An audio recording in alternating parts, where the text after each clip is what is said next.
నారా చంద్రబాబు నాయుడు అనే నేను శాసనం ద్వారా నిర్మితమైన భారత రాజ్యాంగం పట్ల నిజమైన విశ్వాసం, విధేయత చూపుతానని, భారతదేశ సార్వభౌమాధికారాన్ని, సమగ్రతను కాపాడుతానని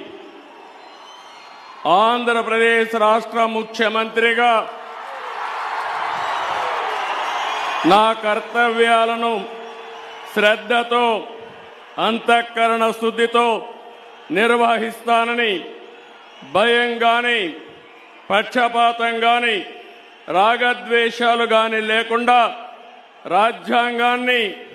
శాసనాలను అనుసరించి ప్రజలందరికీ న్యాయం చేకూరుస్తానని